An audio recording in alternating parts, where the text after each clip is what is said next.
Hola, bienvenidos. El día de hoy se nos ocurrió visitar el Museo de Memoria y Tolerancia con mis amigos Alexa, Xochitl, Camila, Alan y yo, Ana. Para llegar, ubicaremos la estación más cercana del suburbano. En mi caso, es la de Tultitlán. La abordamos hacia Buenavista, la cual es la última estación.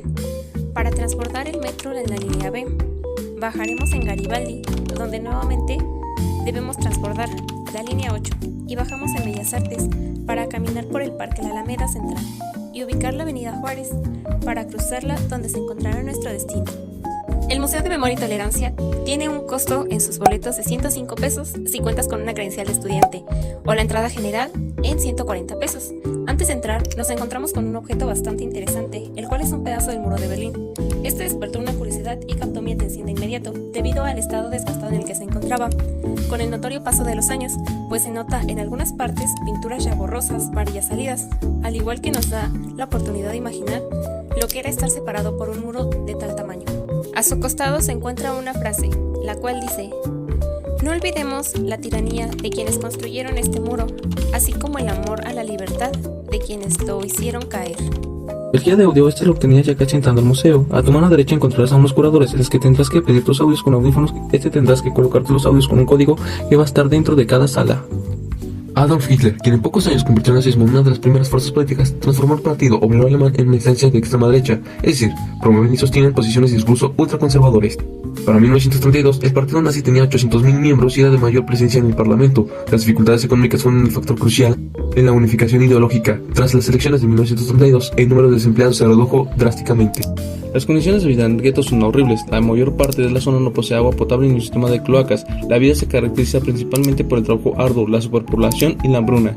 El 23 de junio de 1944, los alemanes reanudan las deportaciones desde Lodz. Las exportaciones continúan durante julio y agosto. La mayoría de la población restante del gueto es deportada al campo de exterminio de Auschwitz-Birkenau. Muchos judíos decidieron ocultarse para evitar ser capturados. A veces los ayudaban amigos, en ocasiones desconocidos, aún arriesgando sus vidas al hacerlo. Los escondites generalmente eran solo en las ciudades y graneros, establos o refugios en el bosque.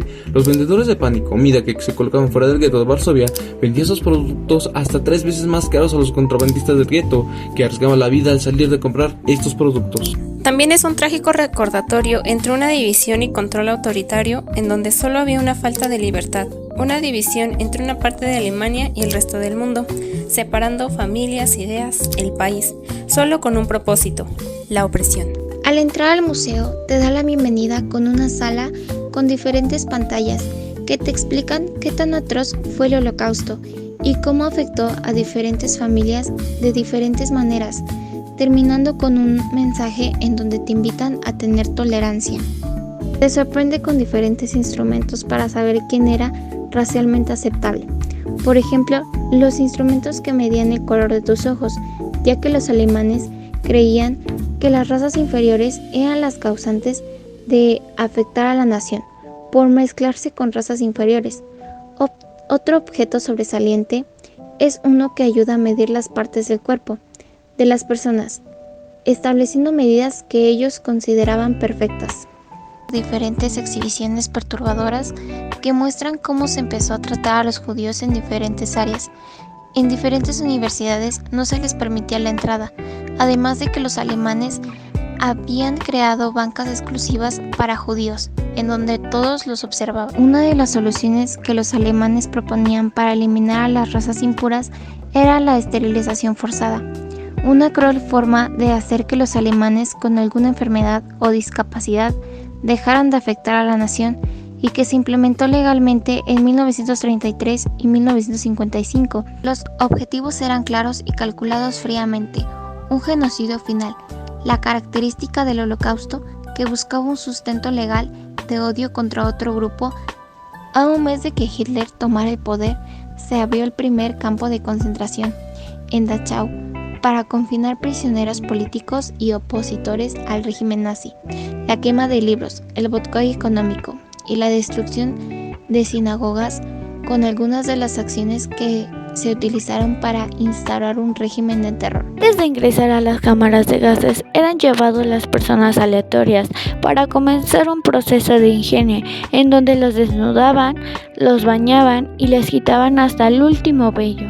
aniquilación, otros judíos eran encargados de sacar los cuerpos para hacer un hoyo donde colocaran los cuerpos a pesar de que unos siguieran con vida, o los llevarían a los hornos para ser cremados. Al final del Holocausto empezó con la liberación de los campos de concentración y la liberación de los prisioneros, los pocos que habían sobrevivido hambre y condiciones deplorables.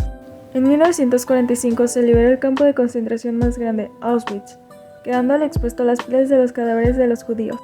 Por último, entrevistamos a personas que habían asistido al museo para saber su opinión sobre algunos aspectos. Abriría mentes a las demás personas de que realmente necesitamos abrir los ojos al pasado para saber qué errores se cometieron y evitarlos. Claro, tienes que conocer la historia para evitar este tipo de sucesos. Obviamente es importante no ser partícipe y pues ser tolerantes. Digamos que siendo más amable con la gente, más empática y no discriminar a nadie. Nadie tiene por qué discriminar a nadie. Para terminar, no me quiero irme sin antes dar una reflexión respecto al museo. Con esto hemos visto la poca tolerancia que hemos tenido sobre nosotros.